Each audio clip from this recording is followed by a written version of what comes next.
तर मित्रांनो, खरीप पीक विमा 2025 आणि नमो शेतकरी योजनेचा जो काही आपला राहिलेला हप्ता आहे 8वा आणि 9वा या हप्त्याचं अद्याप वितरण हे झालेलं नाही. त्या संदर्भात आपण या व्हिडिओमध्ये माहिती बघणार आहोत. तत्पूर्वी मित्रांनो, PM किसान योजनेचा जो काही 22वा हप्ता आहे, हा 22वा हप्ता 13 मार्च 2026 गुवाहाटी आसाम येथून पंतप्रधान नरेंद्र मोदी यांच्या हस्ते 5 वाजता हा वितरित केला जाणार आहे. तशा प्रकारची अनाऊन्समेंटसुद्धा झालेली आहे. तर जाणून घेऊया आपण मित्रांनो पीक विम्यासंदर्भात आणि नमो शेतकरी योजनेविषयी आजच्या व्हिडिओमध्ये आपण हे नवीन अपडेट.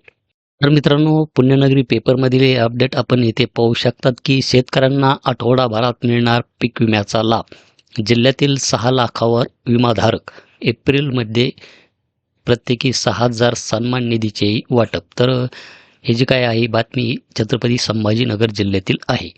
तर मराठवाड्यासह राज्यातील 94 लाख शेतकऱ्यांनी खरीप पीक विमा भरला असून त्यात छत्रपती संभाजीनगर जिल्ह्यातील 6 लाखावर शेतकरी आहेत. तर प्रत्येक जिल्ह्याची जी काही शेतकरीची संख्या आहे ही वेगळी असू शकते. तर नैसर्गिक आपत्तीमुळे पिकांचे नुकसान झाल्यास विम्यातून आधार मिळेल या आशेने शेतकऱ्यांनी 550 कोटींचा हिस्सा भरला. 6 महिने झाले अजूनही नुकसानग्रस्त शेतकऱ्यांना पीक विमा हा मिळालेला नाही. 8 दिवसात बाधित शेतकऱ्यांना पीक विम्याची रक्कम मिळेल अशी कृषी विभागातील वरिष्ठ अधिकाऱ्यांनी सांगितलेले आहे. पीक विम्याच्या निकषानुसार सर्व शेतकऱ्यांना पीक विमा मिळेल अशी स्थिती नसल्याचे कृषी विभागातील वरिष्ठ अधिकाऱ्यांनी सांगितले. काही तालुके व त्यातील काही मंडळामधील शेतकऱ्यांनाच नुकसानीच्या प्रमाणात पीक विमा मिळण्याची शक्यता आहे. म्हणजेच प्रत्येक शेतकऱ्यालाच पीक विमा मिळेल असे नाही.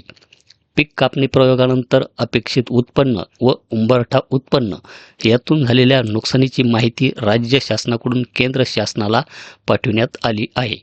त्या ठिकाणी कोणत्या तालुक्यातील किती मंडळामधील कोणत्या पिकांच्या उत्पन्नात घट झाली त्यावर अहवाल तयार करण्यात आला आहे. त्यानुसार आता शेतकऱ्यांना पीक विमा रक्कम ही वितरित केली जाणार आहे. तर यामध्ये कोणत्या पिकासाठी आपणास पीक विमा हा मिळू शकतो? तर पहिल्यांदा पीक विमा खरीप हंगाम 2025च्या प्रधानमंत्री पीक विमा योजनेअंतर्गत प्रामुख्याने सोयाबीन, कापूस, भात, ज्वारी, बाजरी, मका, तूर, मूग, उडीद, भुईमूग, तीळ आणि कांदा या पिकांना विमा संरक्षण उपलब्ध आहे.